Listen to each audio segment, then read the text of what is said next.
La voiture fonctionne grâce à un moteur d'une puissance donnée. Cependant, la valeur du couple provenant du moteur n'est pas toujours suffisante pour déplacer la voiture. Le couple doit donc être augmenté.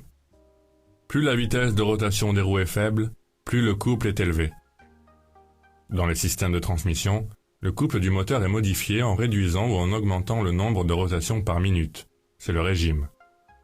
Le régime peut être changé en sélectionnant les roues dentées. Plus la roue dentée est petite et fait tourner une plus grosse, plus la vitesse de rotation de la grosse roue dentée est faible. Donc, plus grand est le couple. Afin de permettre au moteur de faire bouger les engrenages, une connexion doit être établie entre ceux-ci, qui peut être coupée si nécessaire. L'embrayage sert à cela. Le régime optimal est en réglant le ratio approprié des engrenages. Lorsque la pédale d'embrayage est relâchée, le moteur fait fonctionner l'arbre d'entrée de la boîte, donc les roues. Lorsque l'on appuie sur la pédale, le vilebrequin tourne sans entraîner la transmission et les roues. Cela permet de changer de vitesse. Afin d'éviter l'usure et le changement de vitesse lent, les roues dentées doivent être synchronisées, ce qui signifie faire concorder les roues dentées à engrener à la même vitesse. Une bague de synchronisation rend cela possible. Avec sa surface de friction de forme conique, la bague égalise la vitesse de rotation d'une paire de roues dentées et les fait correspondre, ce qui rend le changement de vitesse silencieux et lisse. Dans les boîtes de vitesse synchronisées, les paires de roues dentées sont constamment engrenées. Alors que les roues dentées situées sur l'arbre intermédiaire sont fixes, les roues dentées situées sur l'arbre cannelé tournent sur leur propre palier. Le changement de vitesse est effectué en fixant la roue dentée actuelle sur l'arbre cannelé, de telle sorte que l'énergie traverse cette paire de roues dentées. Afin de commencer à déplacer le véhicule, on passe en première vitesse.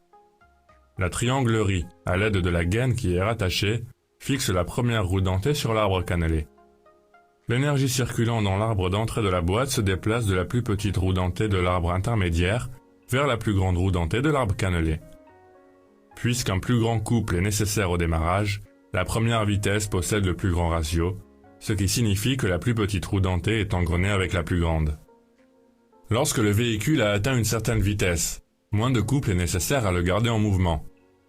Le ratio des vitesses suivantes devient de plus en plus petit, les roues dentées entraînées et les roues dentées entraînantes ont presque la même taille. En seconde vitesse, la gaine fixe la seconde roue dentée à l'arbre cannelé, ce qui conduit l'énergie motrice à travers celui-ci.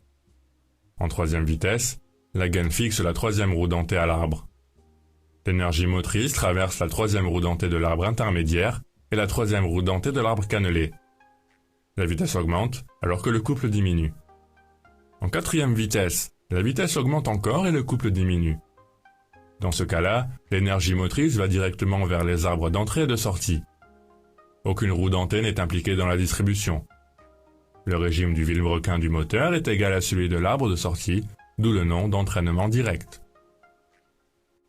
En marche arrière, une roue dentée supplémentaire est appliquée entre les roues dentées de l'arbre intermédiaire et de l'arbre cannelé.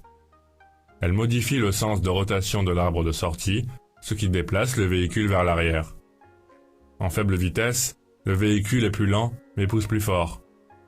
Dans les vitesses élevées, le véhicule est plus rapide, utilise moins de carburant, mais possède une plus faible accélération.